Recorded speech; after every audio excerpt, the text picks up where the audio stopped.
Number of vote जो बढ़ी ताने भारतीय जनता पार्टी सपक्ष अधिक लोक भोट देते मानवा पड़ो। निर्वाचन कमिशन जदि बायास्ट है मान पक्षपात कला ताहले गणतंत्र मान मुक्त अबाध निर्वाचन हो पार ना।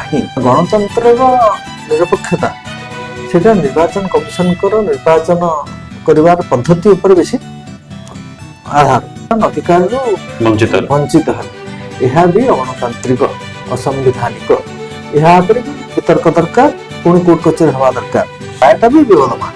यह गोटे पार्टी की समर्थन कला भाया लगुच। ट्रिब्यूनाल से समय ना एत 90 लाख लोक पुणी आउ थे जांच कार अधिकार अच्छी कार अधिकार ना काटा से समय मिलला बा समय थी भी निर्वाचन कमिशन अंडर से जहाँ निर्वाचन कमिशन कले ना जहाँ विरुद्ध में तृणमूल कांग्रेस पुणी सुप्रीमकोर्ट जाता। एसआईआर ना तुम भारतर स्थायी बासिंदा मान भारत में जन्म दीचे भारत में स्थायी बासिंदा अर्थात 10-15 वर्ष हो गला जहाँ को तुम आधार कार्ड देच आधार कार्ड पढ़िच जहाँ को तुम पैन कार्ड पासपोर्ट भी जहाँ देच केमी भोटर तालिका काटब।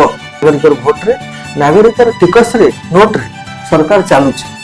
नरेंद्र मोदी ममता बनर्जी नवीन पट्टनायक मोहन माझी घर पैसा दौना लोकों पैसा ही सरकार चलती नोट रे चलती भोट रे सरकार गढ़ा लोके जो भोट दे गुप्त दल को जानूचे पाइगल से भोट ताने गोटे कोट फांक अच्छी ये प्रोसेस रेक्टिफाए हवा दरकार। तुम इलेक्शन कमिशन रिजल्ट डिक्लेयर करने पूर्व दल गुड़िक जानी जाऊँ आम ये भोट पाइबू ये सीट जितबू ता माने इलेक्शन प्रोसेस रे कोठी ना कोठी गोटे मैनिपुलेशन बाट अच्छी कह 33 लाख भोट से केवल तृणमूल कांग्रेस को जाता हाइपोथेटिकल अजम्पशन जो 33 लाख भोटर डिफरेंस विरोधी कहया कथा ममता कहया कथा जातीय विश्लेषक मैंने कहया कथा ये भोट गोटे बड़ भूमिका लिभेल विरोधी कहया कथा।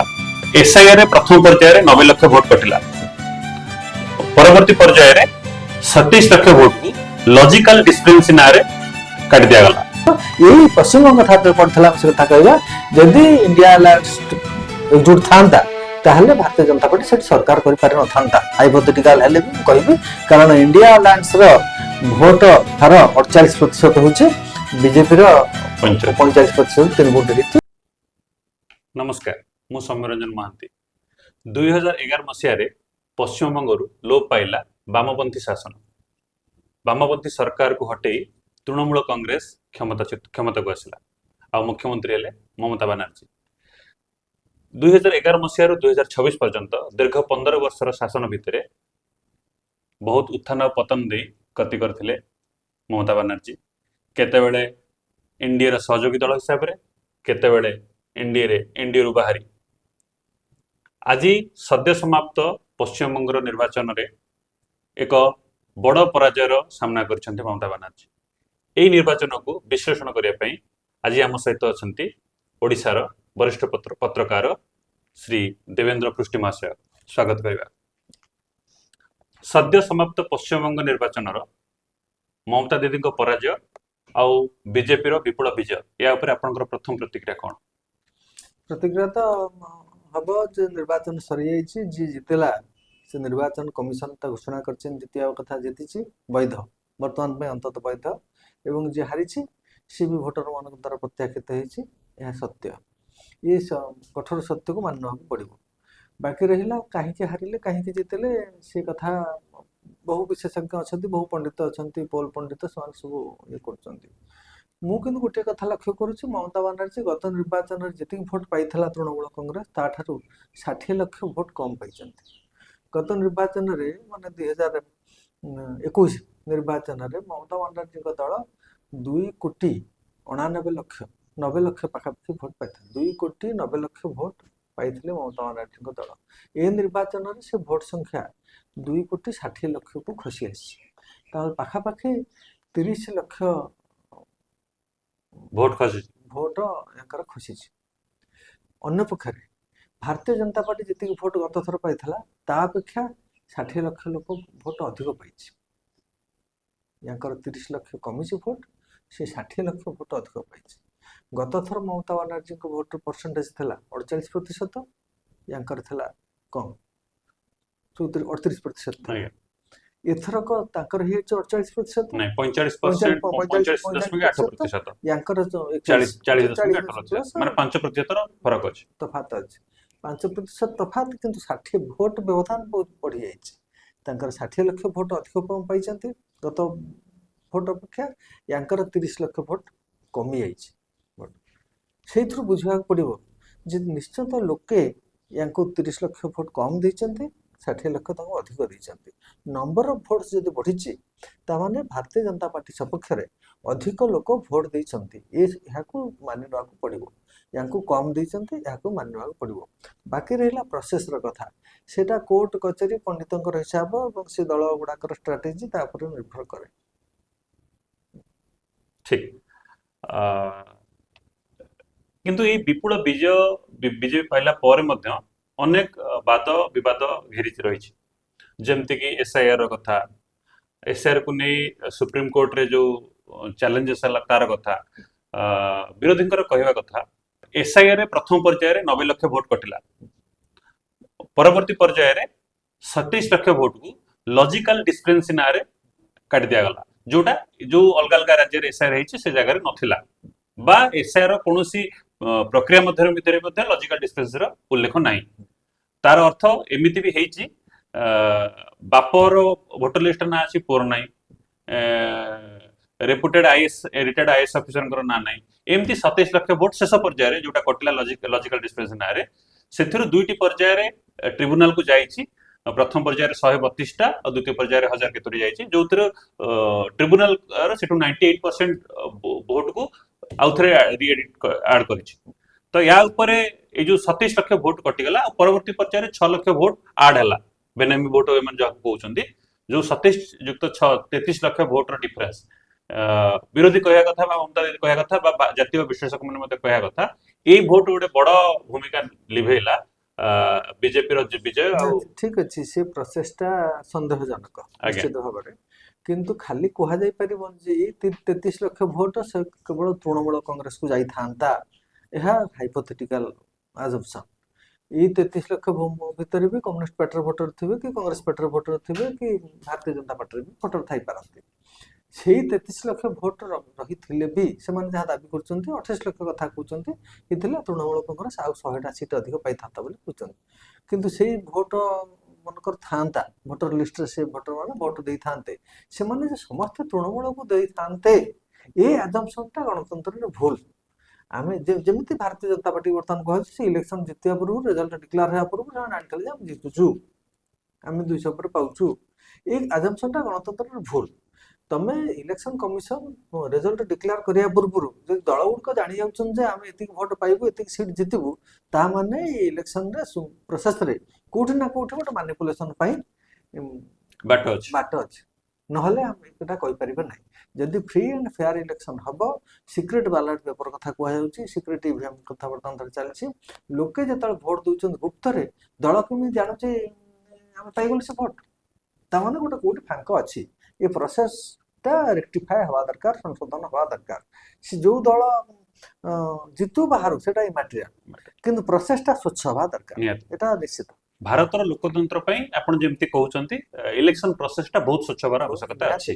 ସେଥିପାଇଁ ସେ ଏସ୍ଆଇଆର ହଉ, ଆଉ ଏସ୍ଆଇଆର ପରେ ଯେତେବେଳେ ଏଇ ଲୋକମାନେ ଗଲେ ସୁପ୍ରିମକୋର୍ଟରେ ଚ୍ୟାଲେଞ୍ଜ କଲେ, ସୁପ୍ରିମକୋର୍ଟ ଯୋଉ ଟିପ୍ପଣୀ ଦେଲା କି ଏଇଥର ନଦେଲେ ନାହିଁ, ତମେ ଆରଥରକୁ ଭୋଟ ଦବ, ଏଇଟା ଗୋଟେ ବଡ ଅତ୍ୟନ୍ତ ଭୁଲ କଥା। ଭୋଟର ଅଧିକାର, ତମେ ଏଇଥର ବଞ୍ଚ ମରିଯାଅ, ଆରଥର ବଞ୍ଚିବ, ଏ କି କଥା? ଭୋଟରେ ମୋ ଭୋଟରେ ସରକାର ଗଢାଯିବ, ନାଗରିକର ଭୋଟରେ, ନାଗରିକର ଟିକସରେ, ନୋଟରେ ସରକାର ଚାଲୁଛି। ନରେନ୍ଦ୍ର ମୋଦୀ, ମମତା ବାନାର୍ଜୀ, ନବୀନ ପଟ୍ଟନାୟକ, ମୋହନ ମାଝୀ କେହି ଘରୁ ପଇସା ଦଉନାହାନ୍ତି, ଲୋକଙ୍କ ପଇସାରେ ହିଁ ସରକାର ଚାଲିଛି, ନୋଟରେ ଚାଲିଛି, ଭୋଟରେ ସରକାର ଗଢା ହଉଛି। ଯେତେବେଳେ ମୁଁ ଏ ଭୋଟରେ ପାର୍ଟିସିପେଟ କଲି ନାହିଁ, ମୋର ମତ ଦେଲି ନାହିଁ, ତାମାନେ ଏ ସରକାର ମୋ ଦ୍ୱାରା ନିର୍ବାଚିତ ହେଇନାହିଁ। ଏହା ଯୋଉମାନଙ୍କ ଦ୍ୱାରା ନିର୍ବାଚିତ ହେଇଛି, ସେମାନେ କେତେ ଦୂର ମାନେ ଅଧିକାର ସିଦ୍ଧ ସେଥିପାଇଁ, ଏବଂ ମୋର ସରକାର କିଏ ହେଲା, ମୁଁ ଯୋଉ ମତ ଦେଇନାହିଁ, କିଏ ହେଲା, ତାମାନେ ମୁଁ ଭାରତର ନାଗରିକ ନୁହଁ। ଯଦି ଭାରତର ନାଗରିକ ମାନେ ସେ ନାଗରିକ ରହିଛି, ତାଙ୍କ ରାଜ୍ୟର ବାସିନ୍ଦା, ତାର ପ୍ୟାନ କାର୍ଡ ଅଛି, ଆଧାର କାର୍ଡ ଅଛି, ବ୍ୟାଙ୍କ ତଥାପି ଭୋଟର ଲିଷ୍ଟରେ ନାଁ କଟି ଯାଉଛି, ଏଇଟା ନିଶ୍ଚିତ ଗୋଟେ ବିବଦମାନ ପ୍ରକ୍ରିୟା। एसआईआर ना रे तमे भारतर स्थायी बासिंदा मानक भारत जन्म होइछे एवं भारत जे स्थायी बासिंदा तो 10-15 वर्ष हो गलानी जहां तुम आधार कार्ड देइछ आधार कार्ड जे परिचय जहां तुम पैन कार्ड देइछ पासपोर्ट जार अछि तार ना बेटी पासपोर्ट भी जहां देइछ ताको केमिति भोटर तालिका रु काटिबो एटा गोटे निहाती विवादमान विषय भोटर तालिका रु काहाको हटा जाय परिबो नै ताकू आहुरी कारण एटा गोटे बळियान गला फंडामेंटल सुप्रीम कोर्ट रो ना एटा गोटे फंडामेंटल अधिकार मौलिक अधिकार तार ताकू सुप्रीम कोर्ट जब मना करियो मौलिक अधिकार नुह ताहले जे पार से तमे विदेशी के भोटर लिस्ट काटि दे परिबो निश्चित जे अमेरिका रो आज आसी काली आसी कि पाकिस्तान रो आज आसी काली आसी कि बांग्लादेश रो आज आसी काली आसी किंतु जे ये देश रे रहिलानी 10-15 वर्ष धरि करी एवं गत इलेक्शन भोट देइछि कि तापर ओ इलेक्शन भोट देइछि ताकू सरकार आधार कार्ड देइछन्ति पैन कार्ड देइछन्ति बैंक रे से अकाउंट खोलछि सरकार सिटी कह दउछि निश्चित ता माने से कटला कि भारत नागरिक नुह भारत भोटर हे परिबो ये कथा गुड़ाक सन्देहजनक कारबार निश्चित चलती एसआईआर ना त्रुटि युक्त जोटा कि सुप्रीम कोर्ट स्वीकार करछन्ते एथरे त्रुटि अछि स्वीकार करिया सहित ताको रेक्टिफाई करिया परिबो ताको बरम आउरी दिपादे आगु बढ़े समय लागुछि से इलेक्शन कमिशन ट्रिब्यूनल करबो एडुकेशन यार किछ अलगा समाधान नथिला ना से इलेक्शन कमिशन रो से दायित्व निर्वाचन कमिशन ने ठीक किंतु निर्वाचन कमिशनर ज्ञानेश कुमार को ऊपर तो विपक्षर आरोप से ज्ञानेश कुमार हंतु मूर्खेश कुमार हंतु जे हंतु से कथा होछि एसआईआर प्रोसेस रे जहां देखाला हमको सुप्रीम कोर्ट एसआईआर रे तल 90 लाख लोक कटिले सेटू विरोधी पक्ष जो मानकर कटिछि सेमानकर ना रखिया पई ट्रिब्यूनल को गले एडजुकेशन ट्रिब्यूनल जो निर्वाचन कमिशन कर अछि ट्रिब्यूनल परवर्ती पर्याय आसला ट्रिब्यूनल रे सेतिकी समय नाही एते 90 लाख लोक को पुणी आउ थरे जांच करी करी कार अधिकार से अछि कार अधिकार नाही को काटिया पई सेतिकी समय मिलला नै बा समय थाई कर भी निर्वाचन कमिशन को अंडर से जहां निर्वाचन कमिशन कले नाही जहां विरुद्ध रे तृणमूल कांग्रेस पुणी सुप्रीम कोर्ट जाइथला सुप्रीम कोर्ट कहला जे ता इलेक्शन कमिशन का दायित्व से माने करंतु किंतु करिया भीतर इलेक्शन पड़ी गल सुप्रीम कोर्ट को पुणी मान गले कहले सुप्रीम कोर्ट कहला तो समय नाही ते आर्थर को समय एथर न देले न आर्थर एटा गोटे लोकतंत्र पई गोटे बड़ घातक निश्चय सुप्रीम कोर्ट करे ए रायटा भी विवादमान एहा गोटी पार्टी की समर्थन कला भला लागुची एवं किछि लोक 30 लाख 32 लाख जहाँ तृणमूल कांग्रेस कहूचे सेति लोक भोट दान अधिकार वंचित हले यह भी अगणतांत्रिक असंविधानिक यहाँ भी वितर्क दरकार पुणी कोर्ट कचेरी हवा दरकार निर्वाचन कमिशन जे रहुचंती से जो सरकार थाउना कहीं सेटा निरपेक्ष हवा दरकार कारण गणतंत्र निरपेक्षता सेटा निर्वाचन कमिशन कर निर्वाचन करिवार पद्धति ऊपर बेसी आधार करे प्रतिष्ठित निर्वाचन कमिशन जदि बायास्ड हला पक्ष मान पक्षपात कला ताहले गणतंत्र मान मुक्त अबाध निर्वाचन हे परिबो नाही से जदि संदेहटा रहिला जदि मुक्त अबाध निर्वाचन हो नाही ताहले एंटायर गणतांत्रिक प्रचेष्टा विवादमान हेबो संदेह आपण निर्वाचन कमिशनर निरपेक्षता कथा उठेले एई कथा को नै आउटे प्रश्न सुप्रीम कोर्ट जेतेबेले निष्पत्ति नेला निर्वाचन कमिशनर निरपेक्षता को प्रमाणित करिया पई जो चयन प्रक्रिया हबो सेथिर 3 जण रहिबे भारत प्रधानमंत्री रहिबे विपक्ष दलर नेता रहिबे एवं सुप्रीम कोर्ट रो चीफ जस्टिस ऑफ इंडिया रहिबे किंतु संसद रे बीजेपी से नियम को परिवर्तन करी चीफ जस्टिस ऑफ इंडिया परिवर्तन निज कैबिनेट रो आजन मंत्री को स्थान देला तार अर्थ बर्तन शासक दल 2 और विरोधी दल 1 तेनु विरोधी दल 1 रहिले केते न रहिले केते निर्वाचन इलेक्शन कमिशन सेया हेबे जाको शासक दल चाहिबो एटा कोन बड़ प्रश्न उठोनी सेही प्रश्न केवल आकाशमर उठे नाही यह गत 70 वर्ष धरिक भारतीय गणतंत्र आरंभ होला दिन चलछि मूलर तो प्रथमे ये कमिशन फंक्शन बा अपॉइंटमेंट कमिटी किछ नथला सरकार जाको चाहतले ताको इलेक्शन कमिशन कर दोथले सदर कमिटी ही जोटा भूल प्रक्रिया थी जोटा भूल प्रक्रिया थला हटा कांग्रेस समूह भी चलथला कांग्रेस वाला ये त्रुटि रो जन्मदाता ये भूल प्रोसेस रो जन्मदाता थले से प्रोसेस से पन चलथला किन जाहो बहुत केस हवा फल रे ईडीआर फीडीआर association of democratic rights democratic reforms बहुत संस्था एभले लागिला फल किछ स्वच्छता धीरे धीरे आसुची ये निर्वाचन कमिशन जो प्रोसेस टी वर्तन कहले सुप्रीम कोर्ट जहां राय देथिले बहुत स्वागत योग्य राय थला सेतरे विरोधी दल नेता एवं शासक दल नेता मान प्रधानमंत्री एवं सुप्रीम कोर्ट रो तृतीय पक्ष हिसाब से संवैधानिक बॉडी एवं ताहा एक अलग अंग गणतंत्र जो तीनटा लेजिस्लेचर जो एग्जीक्यूटिव जुडिशियरी ये जो जुडिशियरी रिप्रेजेंटेटिव हिसाब रे प्रधान विचारपति रही थांते ताहा स्वच्छ थांता ନିରପେକ୍ଷ ଥାନ୍ତା 3 ଜଣ ମତରୁ ଯୋଉଟା ମେଜରିଟି ହେଇଥାନ୍ତା ଭଲ ପ୍ରୋସେସ ସୁପ୍ରିମକୋର୍ଟ କରିଥିଲେ କିନ୍ତୁ ତାକୁ ଶାସକ ଦଳ ଯଦି ନ ମାନିଲେ ସଂସଦରେ ତାକୁ ଖାରଜ କଲେ ତାପରେ ସୁପ୍ରିମକୋର୍ଟ କ'ଣ କଲେ ଚୁପ୍ ରହିଲେ ସୁପ୍ରିମକୋର୍ଟଙ୍କ ନିଜ ନିର୍ଦ୍ଦେଶକୁ ଯେତେବେଳେ ଭାରତ ସରକାର ସଂସଦରେ କାଟି ଦେଉଛନ୍ତି ସୁପ୍ରିମକୋର୍ଟର ଅଧିକାର ଅଛି ସେ ପୁଣି ତାକୁ ରିଭ୍ୟୁ କରିପାରିବେ କାରଣ ଭାରତୀୟ ଗଣତନ୍ତ୍ରରେ ଚେକ୍ ଆଣ୍ଡ ବାଲାନ୍ସ ଫର୍ମୁଲାରେ ଯୋଉ ରହିଛି ସେଥିରେ ସୁପ୍ରିମକୋର୍ଟ କିଛି କମ୍ ପାୱାରଫୁଲ ନୁହେଁ ସୁପ୍ରିମକୋର୍ଟ ଚାହିଁଲେ ଆଇନ କି ମାନେ ଅବୈଧ ଘୋଷଣା କରିପାରିବ ସୁପ୍ରିମକୋର୍ଟ ଚାହିଁଲେ ଭାରତ ସରକାରଙ୍କର ଯେକୌଣସି ନିଷ୍ପତ୍ତିକୁ ଅବୈଧ ଘୋଷଣା କରିଦେଇପାରିବ ଯଦି ତାହା ଭାରତୀୟ ଗଣତନ୍ତ୍ରର ମୂଲ୍ୟବୋଧ ମୂଳ ନୀତିର ବିରୁଦ୍ଧାଚରଣ କରୁଥାଏ ଏହା ମୂଳ ନୀତିର ବିରୁଦ୍ଧାଚରଣ କରୁଛି କାରଣ ଆମ ଗଣତନ୍ତ୍ରରେ 3ଟାଙ୍କ ସ୍ତମ୍ଭ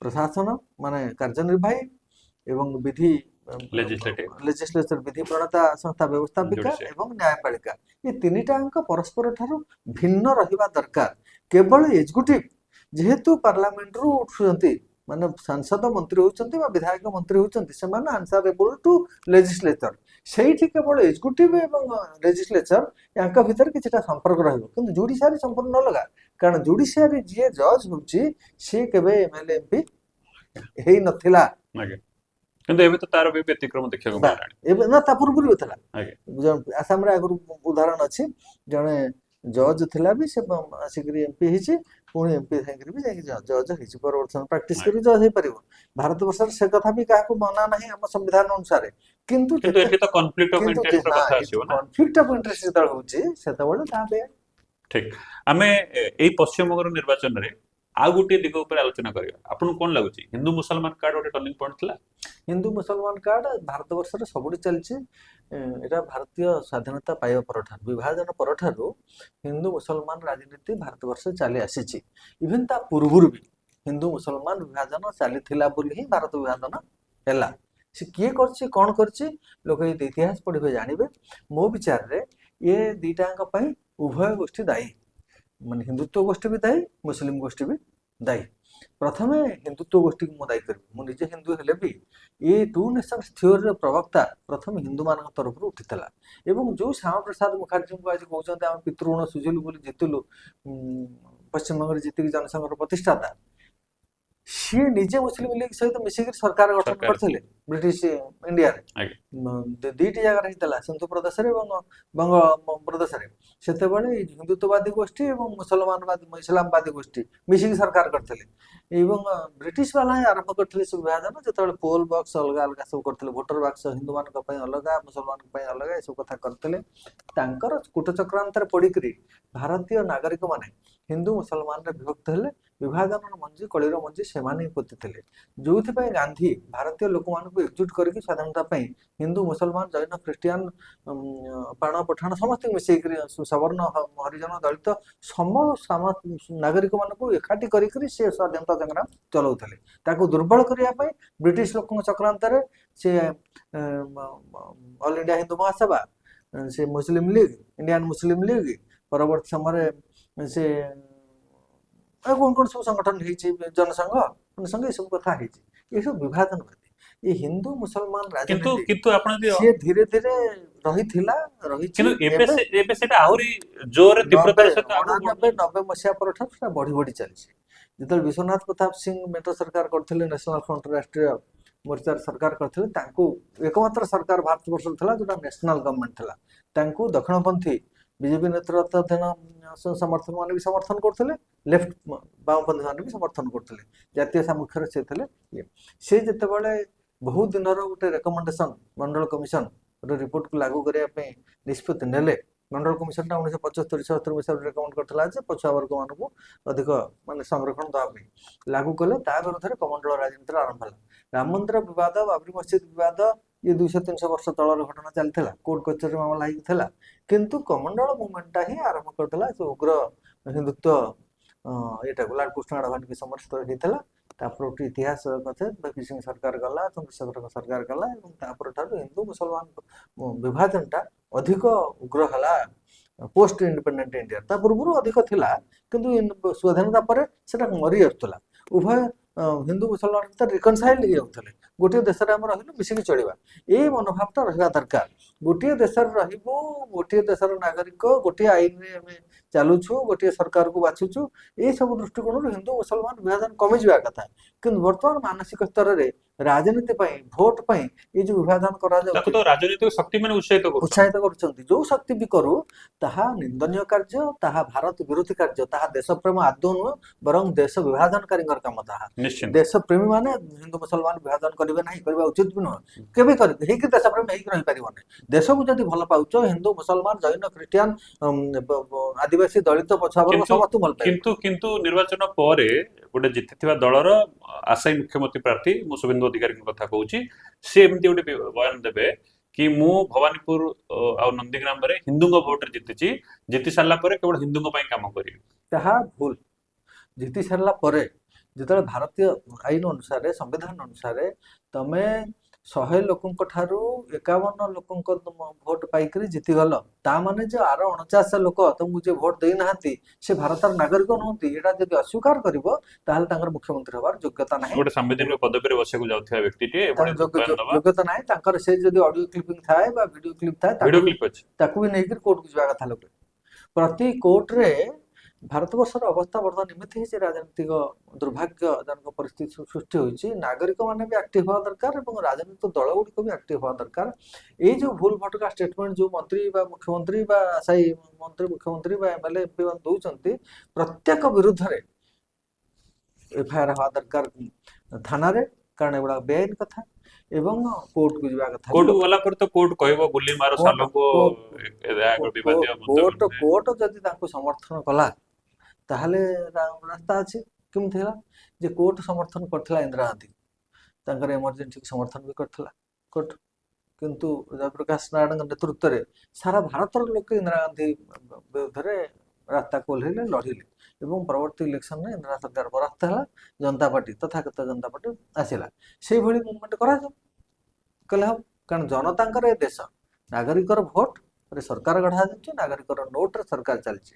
ଲୋକଙ୍କୁ ତମେ ଏକଜୁଟ କରିବାକୁ ପଡିବ, ହେଲେ ହିଁ ଯାଇକି ଲୋକେ ସରକାର ଉପରେ ମାଲିକ। ଲୋକ ହଉଛନ୍ତି ସରକାରଙ୍କ ମାଲିକ। ସରକାର ଯଦି ଭୁଲ କରିଛନ୍ତି, ଲୋକେ ଚାହିଁଲେ ସେ ସରକାରକୁ ବରଖାସ୍ତ କରିପାରିବେ, ତାକୁ ବିଦା କରିଦେଇ ପାରିବେ, ବିପ୍ଳବ ହେଇପାରିବ। ଲୋକେ ଚାହିଁଲେ ମଧ୍ୟପ୍ରାଚ୍ୟରେ କେତେ ସରକାର ବଦଳି ଗଲାଣି, ସ୍ପ୍ରିଙ୍ଗ ମୁଭମେଣ୍ଟ ହେଇକରି ସବୁଦିନ ସରକାର ବଦଳୁଛି। ତ ଲୋକେ ଚାହାନ୍ତୁ, ଲୋକେ ଚାହିଁଲେ ସବୁ ହେଇପାରିବ। ଏଇ ପଶ୍ଚିମବଙ୍ଗ ନିର୍ବାଚନରେ ଆଉ ଏକ ବିବାଦୀୟ ପ୍ରସଙ୍ଗ ଥିଲା କେନ୍ଦ୍ରୀୟ ବଳର ପ୍ରୟୋଗ। ଗତ ସାଧାରଣ ନିର୍ବାଚନରେ ଯେତେବେଳେ ସାରା ଭାରତ ବର୍ଷରେ, ଯାହା ସାମାଜିକ ଗଣମାଧ୍ୟମରେ ତଥ୍ୟ ଆସୁଛି, 3.5 ଲକ୍ଷ ସିଆରପିଏଫ ର ମୁତୟନ ହେଇଥିଲା ବେଳେ କେବଳ ପଶ୍ଚିମବଙ୍ଗରେ ଏଇ ନିର୍ବାଚନରେ 2.5 ଲକ୍ଷ କେନ୍ଦ୍ରୀୟ ବଳର ପ୍ରୟୋଗ ହେଇଛି। ଆଉ ପରବର୍ତ୍ତୀ ସମୟରେ ଯେତେବେଳେ ନିର୍ବାଚନ କାଉଣ୍ଟିଂ ଦିନ ବି ମମତା ବାନାର୍ଜୀ ନିଜେ ଅଭିଯୋଗ ଆଣିଛନ୍ତି କି ସିଆରପିଏଫ ସେଣ୍ଟର ଇସାରାରେ କାମ କରୁଛି, ଏମିତିକି ତାଙ୍କୁ ମଧ୍ୟ ମ୍ୟାନ୍ ହ୍ୟାଣ୍ଡଲିଂ ହେବାର ସେ ଅଭିଯୋଗ ଆଣିଲେ। ଏହା ଉପରେ ଆପଣଙ୍କର ମତ କଣ? ଉଭୟ ପକ୍ଷଟା ଠିକ। ଭାରତୀୟ ସମ୍ବିଧାନରେ ବ୍ୟବସ୍ଥା ଅନୁସାରେ କେନ୍ଦ୍ର ସରକାର ବା ନିର୍ବାଚନ କମିଶନ, କେନ୍ଦ୍ର ସରକାର କଥା କୁହାଯିବନି କାରଣ ଇଲେକ୍ସନଟା ନିର୍ବାଚନ କମିଶନ ପରିଚାଳନା କରନ୍ତି। ନିର୍ବାଚନ କମିଶନ ନିରପେକ୍ଷ ନୁହେଁ, ସେ ଅଲଗା କଥା। ନିର୍ବାଚନ କମିଶନ ଏଠି କେନ୍ଦ୍ରୀୟ ଫୋର୍ସ ଲଗେଇ ପାରିବେ, କେତେ ଲଗେଇବେ ନା କଣ କରିବେ ତାଙ୍କ ଉପରେ ନିର୍ଭର କରେ। ତା ପୂର୍ବରୁ ମନେକର କେନ୍ଦ୍ରୀୟ ଫୋର୍ସ କେହି ଆସିବେ ନାହିଁ, ଇଲେକ୍ସନଟା ପ୍ରକୃତରେ ପରିଚାଳନା କିଏ କରେ? ନିର୍ବାଚନ କମିଶନର ନିଜର କୌଣସି କର୍ମଚାରୀ ନଥାଏ। ସେ ରାଜ୍ୟ ସରକାରଙ୍କର କିମ୍ବା କେନ୍ଦ୍ର ସରକାର କର୍ମଚାରୀଙ୍କୁ ନେଇ କରନ୍ତି। କେନ୍ଦ୍ର ସରକାର କର୍ମଚାରୀ ରାଜ୍ୟରେ ବହୁତ କମ ଥାନ୍ତି, ତେଣୁ ସେ ମୁଖ୍ୟତଃ ରାଜ୍ୟ ସରକାରଙ୍କ କର୍ମଚାରୀ ମାନେ ହିଁ ନିର୍ବାଚନ ପରିଚାଳନା କରନ୍ତି। ଇଲେକ୍ସନ ସମୟରେ ସେମାନେ ଇଲେକ୍ସନ କମିଶନ ପାଇଁ କାର୍ଯ୍ୟ କରନ୍ତି ଧରାଯାଏ, କିନ୍ତୁ ରାଜ୍ୟ ସରକାରଙ୍କଠୁ ହିଁ ଦରମା ନିଅନ୍ତି, ସେମାନେ ପରିଚାଳନା କରନ୍ତି। ସେତେବେଳେ ବି ବାୟାସ୍ଡ ହୁଏ। ଯଦି ରାଜ୍ୟ ସରକାର କର୍ମଚାରୀ ମାନେ ନିଜ ରାଜ୍ୟର ଶାସକ ଦଳକୁ ସମର୍ଥନ କରିବା ପାଇଁ ଚାହିଁବେ ତାହେଲେ ସେ ଅଭିଯୋଗ ବି ବହୁ ପୁରୁଣା ଆଗରୁ ଅଛି, ଉଦାହରଣ ଅଛି, ଏଇ ଓଡିଶାରେ ବି ଅଛି, ପଶ୍ଚିମବଙ୍ଗରେ ବି ଆଗରୁ ଥିବ। ତେଣୁ ଇଏ ଆଉ ଗୋଟେ ବିବାଦକୁ ଟେକୁଛି ଯେ ବର୍ତ୍ତମାନ ନିର୍ବାଚନ ପ୍ରକ୍ରିୟାରେ କୋଉ କର୍ମଚାରୀ ବ୍ୟବହାର ହେବେ, ରାଜ୍ୟ କର୍ମଚାରୀ କି କେନ୍ଦ୍ର ସରକାର କର୍ମଚାରୀ। ଯଦି ନିର୍ବାଚନ କମିଶନଙ୍କର ନିଜସ୍ୱ ବଳ ଥାନ୍ତା, ନିଜସ୍ୱ କର୍ମଚାରୀ ଥାନ୍ତେ, ତାହା ଅଲଗା କଥା ହେଇଥାନ୍ତା। କିନ୍ତୁ ନିର୍ବାଚନ କମିଶନ ଯେହେତୁ କେନ୍ଦ୍ର ସରକାରଙ୍କ କର୍ମଚାରୀ ଏବଂ ରାଜ୍ୟ ସରକାରଙ୍କ କର୍ମଚାରୀଙ୍କୁ ନେଇକି ନିର୍ବାଚନ ପରିଚାଳନା କରନ୍ତି, ସେ କର୍ମଚାରୀ ମାନେ ନିଜର ରାଜନୈତିକ ମୁଖ୍ୟମାନଙ୍କୁ ମାନେ ସନ୍ତୁଷ୍ଟ କରିବା ପାଇଁ, ତାଙ୍କ ଠାରୁ ଅନୁକମ୍ପା ପାଇବା ପାଇଁ, ତାଙ୍କଠୁ କିଛି ପୁରସ୍କାର ପାଇବା ପାଇଁ ହୁଏତ ଦଳକୁ ତାଙ୍କର ପସନ୍ଦର ଦଳକୁ ସମର୍ଥନ କରିପାରୁଥାନ୍ତି। ସେ ଅସମ୍ଭବ ନୁହଁ, ତାହା ସମ୍ଭବ ହେଇପାରିବ। ପୁଣି ଗୋଟିଏ ଦିଗ ଏଇ ନିର୍ବାଚନରେ ଲୋକଲୋଚନକୁ ଆସୁଛି, ତାହା ହଉଛି ସେଣ୍ଟ୍ରାଲ ଏଜେନ୍ସି ମାନଙ୍କର ଦୁରୁପଯୋଗ। ଇଡି ସିବିଆଇ କୁ ଦୁରୁପଯୋଗ କରି, ଯେମିତି ଆପଣ ଜାଣିଥିବେ ନିର୍ବାଚନର ଠିକ 10 ଦିନ ପୂର୍ବରୁ ଯିଏ ତୃଣମୂଳ କଂଗ୍ରେସର ମୁଖ୍ୟ ଷ୍ଟ୍ରାଟେଜି ଗ୍ରୁପ ଆଇପ୍ୟାକ୍ ତାର ନିର୍ଦ୍ଦେଶକଙ୍କୁ ଗିରଫ କରାଗଲା ଏବଂ ଠିକ ନିର୍ବାଚନ ସରିଲା ଦିନ ପରଦିନ ଟ୍ରାଏଲ କୋର୍ଟରେ ହିଁ ତାଙ୍କୁ ବେଲ୍ ମିଳିଗଲା। ଯୋଉ କ୍ରୁସିଆଲ ଟାଇମ ଥିଲା 10-15 ଦିନର ଯୋଉଥିରେ ଷ୍ଟ୍ରାଟେଜିକାଲି ଏମାନେ କାମ କରିଥାନ୍ତେ ସେଇଟା ବନ୍ଦ ହେଇଗଲା। ଇଡି ବିରୋଧ କଲାନି। ଠିକ ସେମିତି ଆପଣ ଜାଣିଥିବେ ଆଉ କିଛି ଦିନ ପୂର୍ବରୁ ମଧ୍ୟ ଜାତୀୟ ସ୍ତରର ଆଉ ଗୋଟେ ରାଜନୈତିକ ଦଳ ଆମ୍ ଆଦମୀ ପାର୍ଟିର 7 ଜଣ ଏମପିଙ୍କୁ ଇଡି ଆଉ ସିବିଆଇ ର ଭୟ ଦେଖାଇ ବିଜେପିରେ ମିଶାଇ ଦିଆଗଲା। ଏଇଟା ଗୋଟେ କଣ ଖରାପ ଉଦାହରଣ ସୃଷ୍ଟି କରୁନି? ନିଶ୍ଚୟ ଏ ରାଜନୀତି, ୟାଙ୍କର ଭୁଲ ରାଜନୀତି, ସେ ରାଜନୀତି, କିନ୍ତୁ ଏ ଭୁଲ ରାଜନୀତି ନୂଆ ନୁହଁ। ମୋର କହିବାର କଥା, ଏ ଭୁଲ ରାଜନୈତିକ ପରମ୍ପରା ଏଇ ଦେଶରେ ସ୍ୱାଧୀନତା ପରଠାରୁ ଚାଲି ଆସିଛି। ତାକୁ ସୁଧାରିବା ପାଇଁ ସେ କଂଗ୍ରେସ ଭୁଲ କରୁଥିଲା, ବିଜେପି ଭୁଲ କରିବ, ବିଜେପି ଭୁଲ କରୁଥିଲା, ତୃଣମୂଳ କଂଗ୍ରେସ। ବାସ୍ ସେଇ କଥାଟା ଉଠିବା କଥା। ୟାର ଅନ୍ତ କୋଉଠି? ଅନ୍ତଟା ଜନତାଙ୍କ ଦ୍ୱାରା ସମ୍ଭବ ଏବଂ ସ୍ୱଚ୍ଛ ନିରପେକ୍ଷ ନିର୍ବାଚନ ପରିଚାଳନା ହେଲେ ହିଁ ସମ୍ଭବ। ସ୍ୱଚ୍ଛ ନିରପେକ୍ଷ ନିର୍ବାଚନ ପରିଚାଳନା କରିବା ପାଇଁ ନିର୍ବାଚନ କମିଶନ ସରକାରଙ୍କ ପ୍ରଭାବରୁ ମୁକ୍ତ ହେବା ଦରକାର। ସରକାରଙ୍କ ଠାରୁ ଦରମା ନେଇପାରେ, ସରକାରଙ୍କ ଠାରୁ ବଜେଟ୍ ଅଧିକା ଅଲଗା ହେଇଯିବା କଥା। ଯେମିତି ବର୍ତ୍ତମାନ ଭାରତୀୟ ବଜେଟରେ କିଛି ଅଂଶ ଯେମିତି ପାର୍ଲାମେଣ୍ଟ ପାଇଁ ଡେଡିକେଟେଡ୍ ରହୁଛି, କିଛି ଅଂଶ ସୁପ୍ରିମକୋର୍ଟ ମାନେ ନ୍ୟାୟପାଳିକା ପାଇଁ ରହୁଛି, ସେମିତି କିଛି ଅଂଶ ନିର୍ବାଚନ କମିଶନ ପାଇଁ ବି ରହିବା କଥା। ସେଟା ଆଉ ସରକାର ତାପରେ ଏତିକି ପଇସା ଇଲେକ୍ସନ ପାଇଁ ରହିଲା, ତାପରେ ଆଉ ସରକାର ତାପରେ ମୁଣ୍ଡ ଖେଳିବା କଥା ନୁହଁ। ସେ ଇଲେକ୍ସନ କମିଶନକୁ ଦରମା ପାଇବ କଣ ପାଇବ, ସେ ଇଣ୍ଡିପେଣ୍ଡେଣ୍ଟ। ତାଙ୍କ ନିଯୁକ୍ତି ହଉଛି ବହୁତ ବଡ କଥା। ସେ ନିଯୁକ୍ତିରେ ଭାରତୀୟ ଗଣତନ୍ତ୍ରର ଯୋଉ ଦୁଇଟି ସ୍ତମ୍ଭ ମାନେ 3ଟି ସ୍ତମ୍ଭ ରହିଲା, ସେ 3ଟି ସ୍ତମ୍ଭର ପ୍ରତିନିଧି ରହିବା ଦରକାର। ସେଥିରେ ଜୁଡିସିଆରୀର ପ୍ରତିନିଧି ରହିବା ଦରକାର, ସରକାରଙ୍କର ପ୍ରତିନିଧି ରହିବା କଥା କାର୍ଯ୍ୟନିର୍ବାହୀରେ, ଏବଂ ବ୍ୟବସ୍ଥାପିକାର ପ୍ରତିନିଧି ରହିବା ଦରକାର। 3 ଜଣ ସଦସ୍ୟ ଏଇ 3ଟି ବିଭାଗରେ ମିଶିକରି ନିର୍ବାଚନ କମିଶନକୁ ମନୋନୀତ କରିବା କଥା। ପ୍ରଧାନ ନିର୍ବାଚନ ଚିଫ୍ ଇଲେକ୍ସନ କମିଶନର ଏବଂ ଆଉ ଇଲେକ୍ସନ କମିଶନର କରିବା କଥା। ତାହେଲେ ଯାଇକରି କିଛିଟା ସ୍ୱଚ୍ଛତା ଆସିବ। ଯଦି ସରକାର ତାଙ୍କ ମନମାନି ଚଲେଇବେ, ସୁପ୍ରିମକୋର୍ଟର ନିର୍ଦ୍ଦେଶକୁ ମାନିଲେ ନାହିଁ, ତାଙ୍କ ନିଜେ କରିଦେଲେ ଯେ ବିରୋଧୀ ଦଳ ନେତା ରୁହନ୍ତୁ ଆଉ ପ୍ରଧାନମନ୍ତ୍ରୀ ରହିବେ ଆଉ ତାଙ୍କର ମନୋନୀତ ଆଉ ଜଣେ କ୍ୟାବିନେଟ ମନ୍ତ୍ରୀ ରହିବେ, ତାହେଲେ ତ ସରକାର ମେଜରିଟି ରହିଲା। ମେଜରିଟି ରହିଲେ ତ ସରକାରଙ୍କର ବୋଲା କରିବା ପାଇଁ ସେ ବାଧ୍ୟ। ସେ ଯାହାକୁ ଚାହିଁବେ ତାକୁ ମୁଖ୍ୟ ନିର୍ବାଚନ କରିପାରିବେ, ମୁଖ୍ୟ ନିର୍ବାଚନ ତାଙ୍କ କଥାରେ ଚାଲିପାରିବେ, ଯାହା ବର୍ତ୍ତମାନ ହଉଛି ବୋଲି ଅଭିଯୋଗ ହଉଛି। ଏଇ ପଶ୍ଚିମବଙ୍ଗ ନିର୍ବାଚନ ପରବର୍ତ୍ତୀ ସମୟରେ ଭାରତୀୟ ରାଜନୀତିକୁ ଆପଣ କେମିତି ଦେଖୁଛନ୍ତି? ଆଗକୁ ପଞ୍ଜାବ ଆଉ ୟୁପିର ନିର୍ବାଚନ ଅଛି, ବିଜେପିର ଅଶ୍ୱମେଧ ଯଜ୍ଞ ମାଡ଼ି ଚାଲିଛି, 22-23 ରାଜ୍ୟରେ ସେମାନେ ସରକାର କରିସାରିଲେଣି। ଆଉ ହାତ ଗଣତି କେତୋଟି ରାଜ୍ୟ ଅଛି ଯାହା ବିପକ୍ଷ ମାନଙ୍କ ହାତରେ ଅଛି, ବିରୋଧୀ ମାନଙ୍କ ହାତରେ ଅଛି। ଆପଣ କେମିତି ଦେଖୁଛନ୍ତି ଆସନ୍ତା ଭାରତୀୟ 5-7 ବର୍ଷର ଭାରତୀୟ ରାଜନୀତି? ଭାରତୀୟ ରାଜନୀତିର ଅଧୋଗତି ହେଇ ଚାଲିଛି, ଅଧୋଗତି ହେଇ ଚାଲିବ। ସ୍ୱଚ୍ଛ ହବାର ମତେ ସମ୍ଭାବନା ଦେଖାଯାଉ ନାହିଁ, କାରଣ ମୂଳ ନୀତିଟି ହିଁ ଭୁଲ। ଆମର ବର୍ତ୍ତମାନ ଯୋଉ ଅର୍ଥନୀତି ଚାଲିଛି, ମୁଁ ସେଇଠୁ ଆରମ୍ଭ କରିବି। ମଣିଷର ଆବଶ୍ୟକତା ଏବଂ ସରକାରଙ୍କର ନୀତି। ଆମେ ବର୍ତ୍ତମାନ କର୍ପୋରେଟ ମାନେ କର୍ପୋରେଟ ସିଷ୍ଟମ ଅଫ ପଲିଟିକ୍ସ ବର୍ତ୍ତମାନ ଚାଲିଛି। ପୁଞ୍ଜିବାଦ ଅବସୋଲେଟ ହେଇଗଲାଣି। ପୁଞ୍ଜିବାଦରୁ ଉର୍ଦ୍ଧ୍ୱକୁ ଉଠିକି ଆହୁରି କର୍ପୋରେଟ କ୍ରୋନି କ୍ୟାପିଟାଲିଜିମ କଥା କହିଲେଣି। ଏ ବ୍ୟବସ୍ଥାରେ ଭାରତୀୟ ରାଜନୀତି ଯେ ସ୍ୱଚ୍ଛ ହବ ମତେ ଲାଗୁନାହିଁ। ଏବଂ ତାର ଏଇ ନିର୍ବାଚନରେ ଗୋଟେ ମନ୍ତବ୍ୟ ମତେ ମମତା ବାନାର୍ଜୀଙ୍କର ଗୋଟେ ମନ୍ତବ୍ୟ କାଲି କହିଛନ୍ତି, ସେ କଥା ସେ ଇସ୍ତଫା ଦେଲେ ନାହିଁ, ତ କହିଲେ ମୁଁ ଇସ୍ତଫା ଦେବି ନାହିଁ, ଆମେ ହାରିନାହୁଁ। ତା ଭିତରେ ଗୋଟେ କଥା କହିଛନ୍ତି ଯେ ସବୁଦିନ ସମାନ ନଥିବ, ତମେ ବି ଯେତେବେଳେ ବିରୋଧୀ ଦଳକୁ ଆସିବ ସେତେବେଳେ ତମେ ଯାହା କରୁଛ ବର୍ତ୍ତମାନ ମାନେ ଉଦ୍ଧାରକୁ ବଦଳ ଟିଟ୍ ଫର ଟାଟ୍। ତମେ ଗୋଟେ ମୋର ଆଖି ଫୁଟେଇଲେ ମୁଁ ତମର ଗୋଟେ ଆଖି ଫୁଟେଇଦେଲି। ଏଥିରେ ଆଉ ରାଜନୈତିକ ସ୍ୱଚ୍ଛ ହବ କେମିତି ବା ଭଲ ହବ କେମିତି ଆମେ ଆଶା କରିବା? ଏ ଦଳ କଂଗ୍ରେସ ବାଲା ଯାହା କରୁଥିଲେ ବହୁତ ଭୁଲ କାମ କରୁଥିଲେ ବୋଲି ଲୋକ ବିଜେପିକୁ ଆଣିଲେ, ବିଜେପି ତାଙ୍କୁ ଡବଲ ସ୍ପିଡରେ ସେ ଭୁଲ କାମ କରିବ। ତାହେଲେ କଣ ହବ ସମସ୍ୟା? କାଲି ସକାଳେ ବିଜେପି ହାରିବ, ଲୋକ ଆଉ କୋଉ ଦଳକୁ ଆଣିବେ, ସିଏ ଟ୍ରିପଲ ସ୍ପିଡରେ ସେ ଭୁଲ କାମ କରିବ। ସେଥିରେ କେମିତି ହବ? ପ୍ରତିଶତ ପରାୟଣ ହେଇକି ଚାଲିବେ ନା? ଏଇସବୁ ଉର୍ଦ୍ଧ୍ୱରେ ଉଠିକି ଯଦି ସ୍ୱଚ୍ଛ ନିର୍ବାଚନ କରାଯାଏ, ମୁକ୍ତ ଅବାଧ ନିର୍ବାଚନ ହୁଏ, ଇଭିଏମ କୁ ହଟାଯାଏ ଏବଂ ବ୍ୟାଲଟ ପେପରରେ ଭୋଟ ହୁଏ, ପ୍ରତ୍ୟେକ 18 ବର୍ଷଠୁ ଅଧିକ ବୟସ୍କର ନାହିଁ, 18 ବର୍ଷଟା ମୁଁ 18 ବର୍ଷକୁ ବିରୋଧ କରେ। ସେଇ 21 ବର୍ଷ ଥିଲା 21 ବର୍ଷକୁ ଫେରିଯିବା କଥା ବା 25 ବର୍ଷ କରିଦେବା କଥା ଭୋଟର ମାନଙ୍କର ସର୍ବନିମ୍ନ ଯୋଗ୍ୟତା ଭୋଟ ଦେବାର। କାରଣ 18 ବର୍ଷ ଯିଏ ବାହା ହେଇ ପାରିନି, ଘର ଚଳି ପାରିନି, ଯିଏ ପାଠ ପଢି ପାରିନି, ଚାକିରି କରିପାରିନି, ସେ ଦେଶ ସରକାର ଗଢିବା ପାଇଁ କେମିତି ଯୋଗ୍ୟ ହେଲା? ଭୁଲ କନସେପ୍ଟ। ସେଟା ରାଜୀବ ଗାନ୍ଧୀ କରିଥିଲା ଅଧିକ ଭୋଟର ପାଇଁ। ତ ଦୁର୍ଭାଗ୍ୟର କଥା, ତାର ନିଜେ ହିଁ ହାରିଗଲା ତା ପରବର୍ତ୍ତୀ ନିର୍ବାଚନରେ 18 ବର୍ଷ ବାଲା ଭୋଟ ଦେଇକି। କାରଣ ସେମାନେ ନିଷ୍ପତ୍ତି ଠିକ ନେଇପାରନ୍ତି ନାହିଁ। ଜୋସରେ ଦେଶର ନିଷ୍ପତ୍ତି ନେଇପାରିବ ନାହିଁ, ହୋସରେ ହିଁ ଭଲ ନିଷ୍ପତ୍ତି ନିଆଯାଏ। ବର୍ତ୍ତମାନ ସ୍ଥିତିରେ ଇଣ୍ଡିଆ ଆଲାଏନ୍ସର ସ୍ଥିତି କ'ଣ? ଇଣ୍ଡିଆ ଆଲାଏନ୍ସ ସୁଦୃଢ ହେଇପାରିବ, ସମସ୍ତ ସମ୍ଭାବନା ଅଛି, କିନ୍ତୁ ସେଥିପାଇଁ କଂଗ୍ରେସକୁ ତ୍ୟାଗ କରିବାକୁ ପଡିବ ଏବଂ ସମସ୍ତଙ୍କୁ ସାଙ୍ଗରେ ନେବାର ବଡ ହୃଦୟ ଦେଖିବାକୁ ପଡିବ। ବଡ ହୃଦୟ ଦେବାକୁ ପଡିବ। ବଡ ହୃଦୟ ବି ନୁହେଁ, ତମେ ତ ଦୁର୍ବଳ ଅଛ, ଆମକୁ ଆଉ ଗୋଟେ ଜଣଙ୍କର ସଙ୍ଗୀ ଦରକାର ବଳ ପାଇଁ। ତମେ ଦୁର୍ବଳ ଥାଇକରି କହିବ ଆମେ ସବୁ କଥା କରିବୁ, ଆଉ କେହି କିଛି କରିବେନି, ଏଇଟା ଗୋଟେ ଭୁଲ ନିଷ୍ପତ୍ତି ରାଜନୀତି। ଏଇ ପଶ୍ଚିମବଙ୍ଗ କଥା ଯେତେବେଳେ ପଡିଥିଲା ଆମେ ସେ କଥା କହିବା, ଯଦି ଇଣ୍ଡିଆ ଆଲାଏନ୍ସ ଏକଜୁଟ ଥାନ୍ତା ତାହେଲେ ଭାରତୀୟ ଜନତା ପାର୍ଟି ସେଠି ସରକାର କରିପାରିନଥାନ୍ତା। ହାଇପୋଥେଟିକାଲ ହେଲେ ବି ମୁଁ କହିବି, କାରଣ ଇଣ୍ଡିଆ ଆଲାଏନ୍ସର ଭୋଟ ହାର 48% ହେଉଛି, ବିଜେପିର 45%, 3 ଭୋଟ ହେଇଛି। ଭୋଟ ନମ୍ବରରେ ହେଇଥିଲେ ବି ୟାଙ୍କର 2,92,00,000 ଭୋଟ ପାଇଛନ୍ତି ବିଜେପି। ଯଦି ଇଣ୍ଡିଆ ଆଲାଏନ୍ସ ଏକଜୁଟ ଥାନ୍ତା ୟାଙ୍କ ଭୋଟ ବର୍ତ୍ତମାନ 3 କୋଟି ହେଇଯାଉଛି, ମାନେ 6 ଲକ୍ଷ ଠୁ 7 ଲକ୍ଷ ଅଧିକ ଭୋଟ ପାଇଥାନ୍ତେ।